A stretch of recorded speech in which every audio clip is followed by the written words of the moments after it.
Hi, my name's Tom Andreas, and I want to talk to you today about how you can make some really fancy moldings for your projects. You know, moldings are a very expensive thing to buy, and so with just a few tools that you have in the shop, you can make these parts.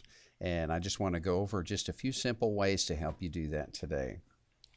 So I want to start by removing an old Ostraggle bit that we're going to take out of this Milwaukee router.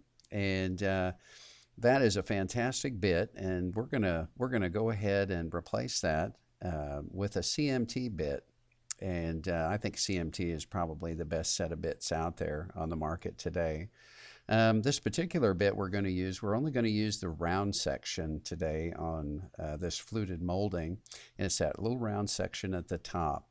And that's going to produce the flute, the three that we need, and we're going to make 3 passes with it. So I like to remove my routers when I change tooling, and it just seems like it's a lot easier than reaching up there and wrestling those routers while they're installed underneath the router table. I'm using my Grizzly router table. It's a cast iron table, and it's a very, very rigid table, and it dampens an immense amount of vibration because it's cast iron. So I'm measuring my pieces that we're going to use, the strips we're going to use for molding.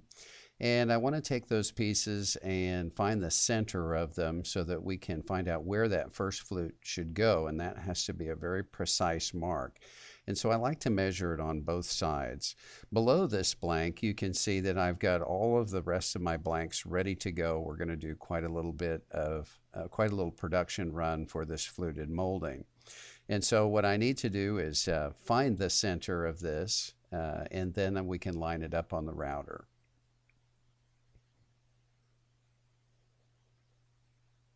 So now you can see how that line helps us understand exactly where it's going to impact that router bit.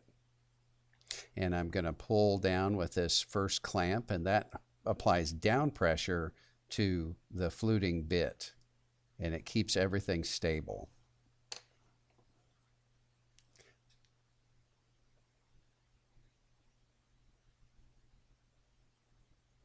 So now you can see that we're just dead center. We've made a few modifications and slid the fence back and forth, but we've determined that this is very precisely centered in the workpiece. Now that we have our first flute added, we can go ahead and reposition our workpiece so that we've got our down pressure set and ready to go so that it doesn't fluctuate up and down. And then we can add this large feather board to hold it up against the fence. And so that way we know that we will have a consistent cut with our fluting tool, both horizontally and vertically. So when you push the workpiece through, you want to make sure that you're going to use a very consistent velocity as you press that through. Always use someone who works with you on tail stock, and they can go ahead and pull it on through as you pick up the next piece. So now we can add our edge profile, and there is an edge profile on both sides of this fluting, and I like to use the little micro routers for this purpose, and we can, rather than use a table, we can just go ahead and do it that way.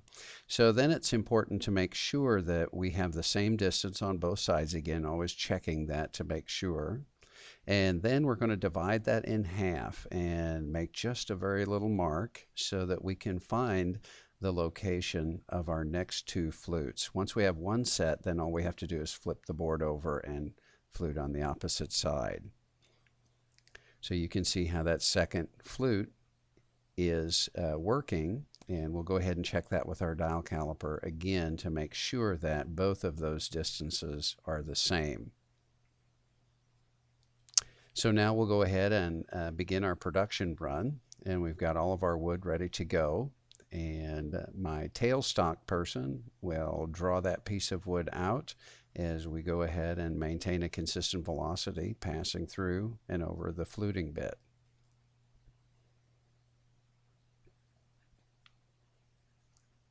All that's required at this point is to flip it over and make the second fluting pass on the opposite side of the center flute.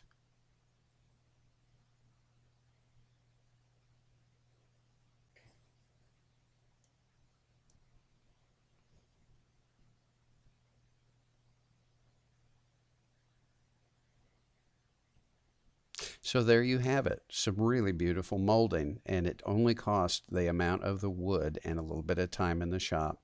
I hope you liked this video. If you did, click the like button and subscribe to the channel.